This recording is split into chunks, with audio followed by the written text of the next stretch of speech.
Hey, we're wrapping up our number 4 segment of 16 of the best listing attraction strategies from the Success Summit. Check it out.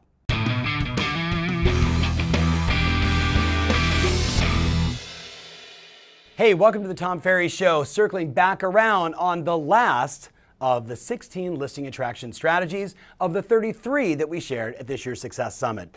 My hope, of course, is as I'm inundating you with methodologies, with proven marketing strategies, with tactics that you can implement instantaneously into your business, that you get the point. You got a list to last. That all these techniques aren't worth anything unless you go out and execute on them. And when you do, you're going to become one of the more dominant listing agents in your marketplace.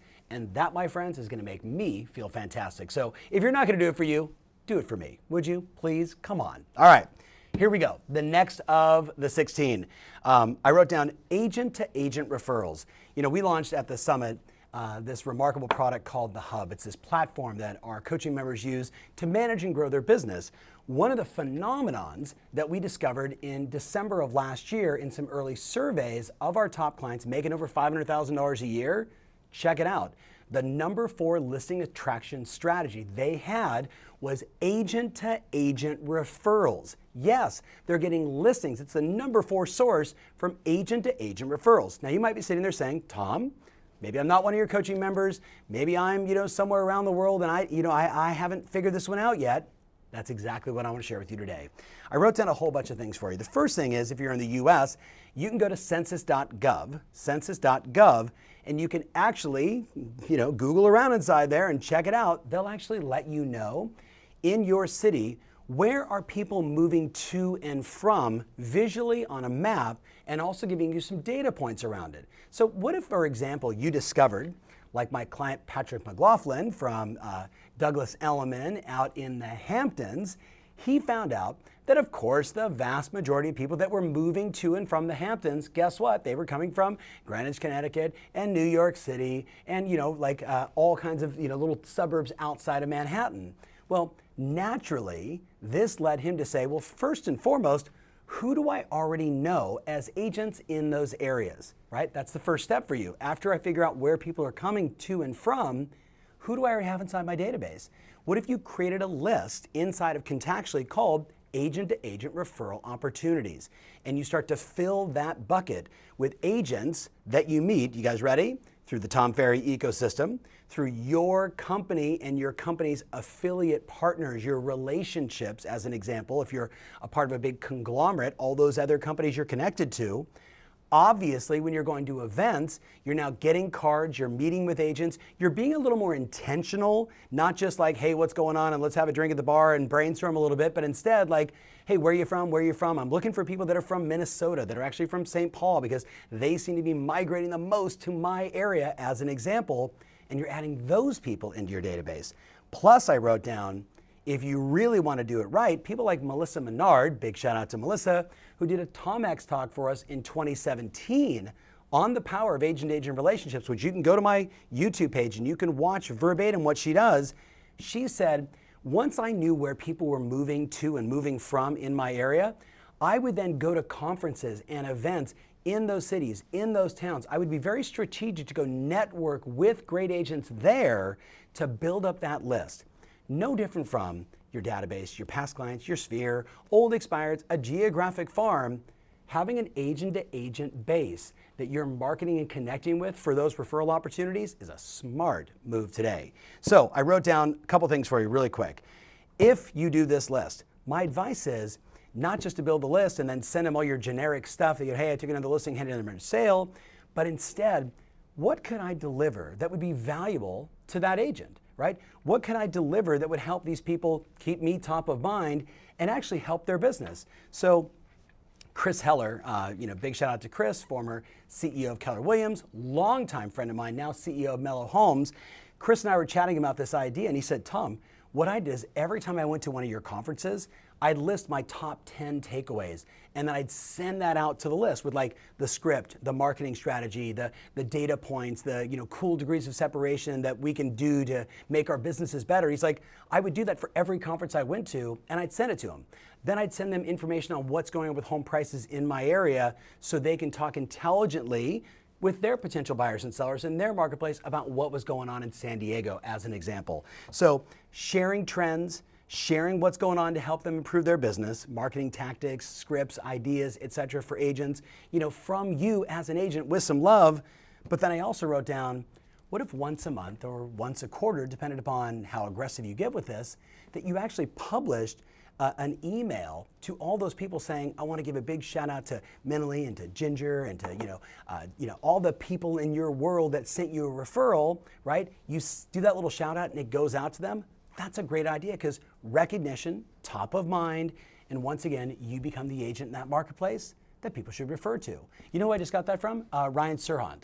Right? He just did that recently and I sent him a little note and said, Ryan, that was a great idea because he got a ton of referrals from agents and he was recognizing him for it. I think it was like for all of 2017. So that's the very first point. Bigger idea, right? Going to have you do some research, census.gov, who's already inside your database, kind of figuring out who are those players in the market. It's not about having, 500 agents. It's about having the right 15 or 20 or 30 that you can really, create a connection with, that you can deliver each other value and, do referrals back and forth. That, my friends, is an excellent next pillar to your business. All right, let's go to the next one. I love this one. This got a lot of buzz at the summit, and I think it's because so many of us today are recognizing not only the addressable market that I'm about to discuss, but also the need for the right agent, you, to really go in and take the time and deliver and serve at the highest level to help these people make a good decision. Here's the strategy. Ready? Working with seniors. Specifically, the point that I shared at the summit was you should be doing events. You should be doing small seminars for seniors. Maybe you call it big to small house downsizing strategies. Big to small house downsizing strategies. Now remember, back at tomferry.com, you're going to see sample ads and things that I would recommend on Facebook. Yes, because they're all there and you can target them very easily and at low cost on Facebook. So here's some stats you want to consider. You ready? From the age 61 to 70, that represents today 21% of all sellers in the US. People that are 61 years old to 70 years old. It's 21% of all sellers in the US. 32 million of the 126 million homes in the US are owned today by baby boomers. I don't know, it's 24-ish%. Like, it's a significant number of properties. Now, you might ask, why do I bring that up? NAR published something recently where they said 55% of sellers use the same agent to buy and sell. But as age increases, the percentage drops dramatically. Now that probably means the agent's out of the business or they moved on or, rest in peace, who knows?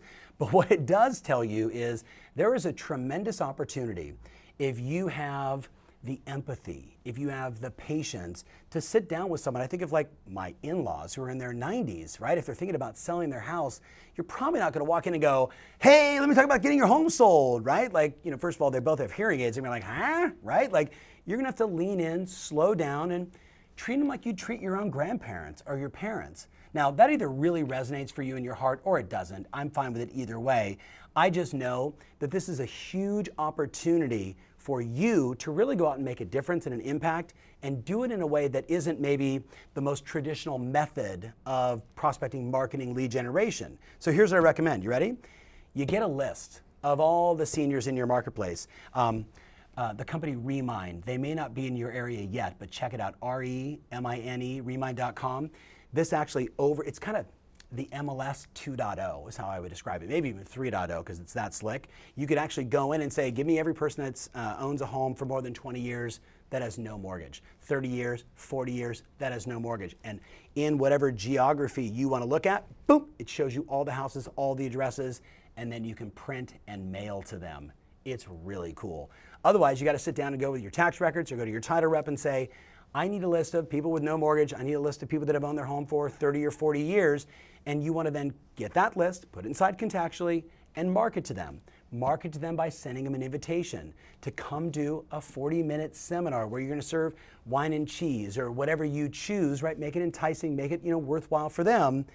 And if you get 5 or 6 or 8 or 10 or 15 of them, when they show up, what do?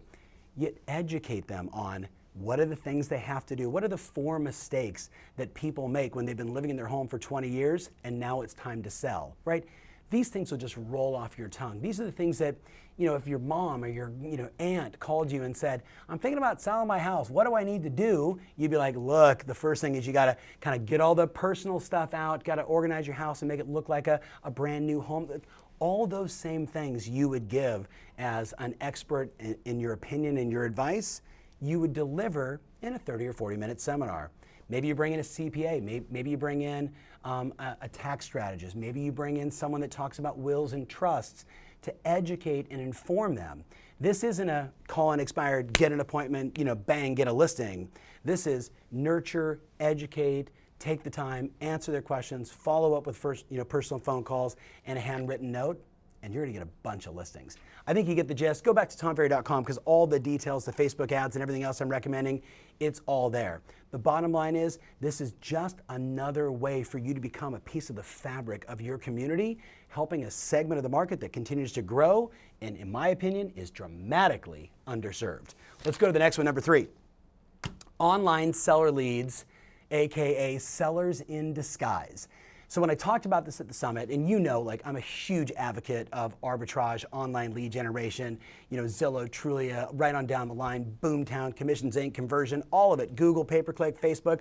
I love it all because, it just covers the gamut of top of the funnel, middle of the funnel, and right now ready to go. The thing that shocks me though is that so many agents miss the opportunity. So let me give you the stats. You buy 10 Zillow leads as an example. Here's what we know. 33% of them today are first-time home buyers. They have nothing to sell, right? Their credit is 11. They're trying to figure it out. What do I need to do, right? 2% of them are going to be investors on average based upon the data, and 65% of them have a home to sell potentially before they buy the next one. So what is the most important question as an online lead is coming in? Once I engage them, hey, you guys are interested in 1234 Banana Street, love to show it to you. Why don't we schedule an appointment? By the way, do you guys have to sell a home before you buy the next one? Do you guys have to sell a home before you buy the next one? Do you have a plan B in case that doesn't work out? Help me understand, that number, 65% of the online leads you're buying need to sell a house in order to buy the first one. Now, you might say, Tom, wait a minute, my average sales price is on the super low end. Well, if you're only focusing on the super low end price range, you're probably only focusing or attracting first-time buyers and investors. I'm talking about national numbers, right? Across the world, 65% need to sell a house before they buy the next one. Are you paying attention to that? Now, speaking of, I got some more stats I want to share with you. My friends over at Agentology have been giving me these reports where they basically expose us to the hundreds of thousands of inbound and outbound lead generation they're handling for agents. That's what they do. They become a virtual ISA network of people calling and confirming and booking appointments on your behalf. Listen to these numbers, right? 37% of all the online leads come in overnight between 8 o'clock p.m. and 8 a.m. 37%. I think about Gary Gold, who is a longtime client. Big shout out to Gary if he's watching. Heart it up for this guy. He's amazing. Gary works at Hilton Highland, very successful broker, 30 years in the business, early adopter on a lot of technology, huge advocate for Zillow. He says to me one time, Tom, I'm laying there in bed and all of a sudden my phone goes ding, and it's 12 o'clock in the morning, my wife's asleep. What is it? I just happen to be awake because realtors don't sleep. And he looks over and it's a Zillow lead. And what does he do? He calls. And guess who answers the phone? Russell Peters. Do you know Russell Peters, the comedian? One of the funniest guys on the planet. Russell's in London, right? And he's looking at houses on Zillow. Bang, wants to see the property. Hey, this is Gary. How can I help you? You were just looking at a property at, Banana Street in Beverly Hills, right? He ends up selling that guy a multi-million-dollar property. Now, Zillow, myself, Realtor.com, everybody else is saying the same thing. We don't want you talking to leads at midnight, right? But it's also acknowledging and recognizing that that's one of the things that are happening. Let me give you a few more stats. You ready? You're all thinking now, I need to answer the phone at midnight. They're not all like Russell Peters.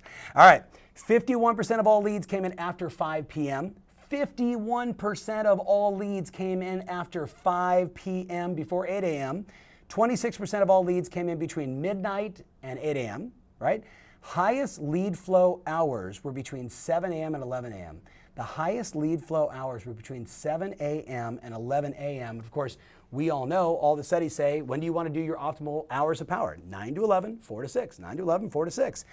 But the most interesting part was Thursdays and Sundays were the busiest online lead days. Now, as you think about this, I'm giving you this not just because I want you to get more listings, but I want you to make sure you're aligning your schedule and your behaviors and your assets to make sure that if you're in the online lead generation game, you're paying attention to lead flow optimization. Hope those stats helped. We should link up the report, guys, that I'm talking about right here from Agentology. Let's just make that something on tomferry.com.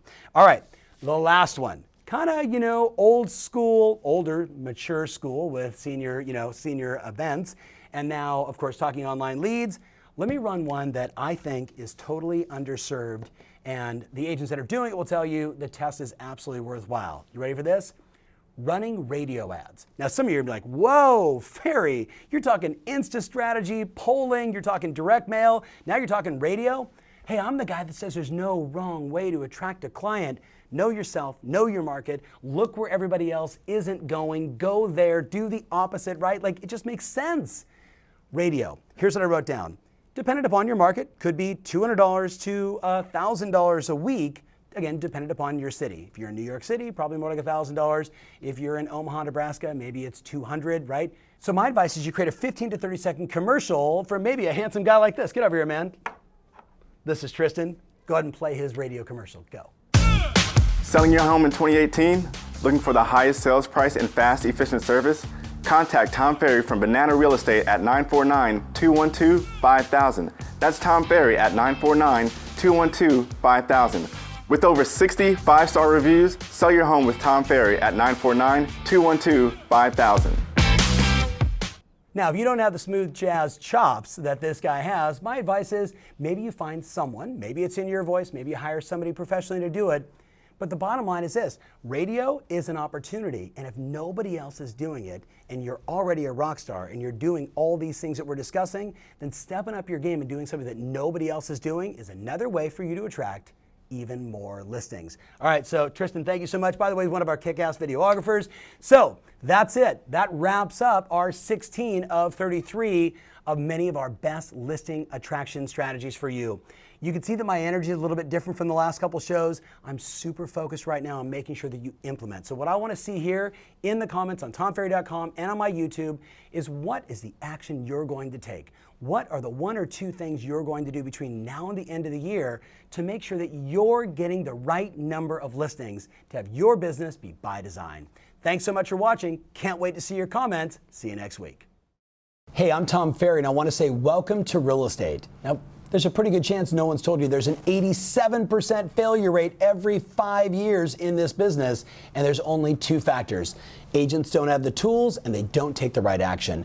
I'm going to invite you to click the link below and get access to the tools so you can win in this business.